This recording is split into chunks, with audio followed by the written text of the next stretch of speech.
ప్రముఖ YouTuber style Ravi తెనాలిలోని వివిధ లొకేషన్లలో తొలిసారిగా షార్ట్ ఫిలిం చిత్రీకరించినట్టు తెలిపారు. గురువారం అసలు నిజం షార్ట్ ఫిలిం చిత్రీకరించారు. బాపట్ల జిల్లా కావూరు గ్రామానికి చెందిన స్టైల్ రవి తొలిసారి తెనాలి లొకేషన్లలో అసలు నిజం షార్ట్ ఫిల్మ్ చిత్రీకరించారు.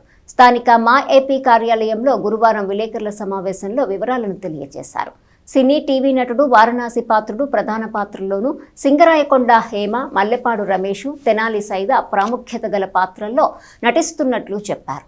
సమాజంలో భార్యాభర్తల మధ్య సంబంధాలకు సజీవ రూపం అసలు నిజం అన్నారు. స్థానిక సుల్తానాబాద్ సమీపంలోని కుమార్ పంప్స్, సాయిబాబా గుడి, చినరావూరు పార్కు, అంగలకుదురు తోటల్లో షూటింగ్ చేశామన్నారు. సినీ టీవీ నటుడు వారణాసి పాత్రుడు మాట్లాడుతూ ఈ రోజుల్లో ప్రేక్షకుల ఆదరణను దృష్టిలో ఉంచుకొని షార్ట్ ఫిల్మ్లో నటిస్తున్నానని చెప్పారు. వీరితో సింగరాయకొండ హేమ, మల్లెపాడు రమేష్, తెనాలి సైదులు పాల్గొన్నారు. హాయ్ అండి, నా పేరు చుండూరు రవికుమార్. మాది బాపట్ల జిల్లా కావూరు గ్రామం. నేను ఒక యూట్యూబర్ని. నాకు స్టైల్ రవి అనే యూట్యూబ్ ఛానల్ ఉంది. నాకు 1000 మంది సబ్స్క్రైబర్స్ ఉన్నారు. అయితే మేమందరమే మా ఏపీ సభ్యులమే.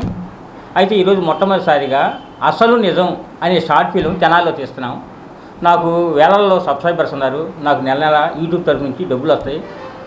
అయితే ఈ షార్ట్ ఫిల్మ్లో నా పక్కనే అన్నగారు పాత్రుడు, ఈ సినిమా ఆర్టిస్టు, అలాగే హేమ గారు చాలా షార్ట్ ఫిల్మ్లు చేశారు. అలాగే రమేష్ గారు కూడా నటిస్తున్నారు. అలాగే సైదులు గారు కూడా నటిస్తున్నారు. మా యూట్యూబ్ ఛానల్ని ప్రతి ఒక్కరు చూడండి తప్పకుండా.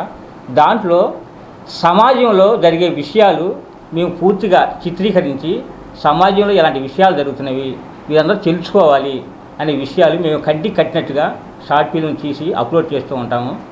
ఈ షార్ట్ ఫిల్మ్ వల్ల ప్రతి ఒక్కరికి మంచి జరుగుతుంది. తప్పకుండా చూడండి. నా పేరు హేమ, మా సింగరాయకొండ. షార్ట్ ఫిల్మ్ అంటే ఒక మెసేజ్, మంచి మెసేజ్ అన్నమాట. సమాజానికి ఇలా జరగకూడదు అనేసి మంచి మెసేజ్ ఇచ్చి మా సార్ ద్వారా షార్ట్ ఫిల్మ్ కథ, మంచి కథ రాశాడండి. సార్కి ధన్యవాదాలు చెప్పుకుంటున్నాను. ఇందులో నా క్యారెక్టరు ఒక సినిమా పిచ్చి, అంటే సినిమా పిచ్చి అంతా ఇదిగా కూడా ఉండకూడదు అనమాట. భర్త మాట కాదని వెళ్తే ఆ పిచ్చి ఎలా ఉంటుందో మామూలుగా పడే బాధ, ఆ తర్వాత పడే బాధ గురించి తీస్తున్నారండి.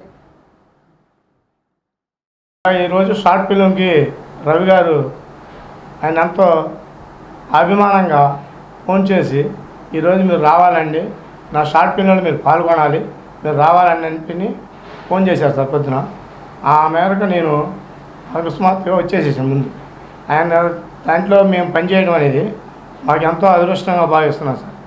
మా క్యారెక్టర్ కూడా మాకు తగ్గట్టుగానే ఇచ్చి ఒక రోడ్డును పోయే క్యారెక్టర్ని పట్టుకొచ్చినట్టు లేడీస్ దగ్గర నుంచోబెట్టి 4 డైలాగులు చెప్పి ఇచ్చేసి ఆయన ఎంతో కృతజ్ఞతగా చేపించినందుకు మా రవి గారికి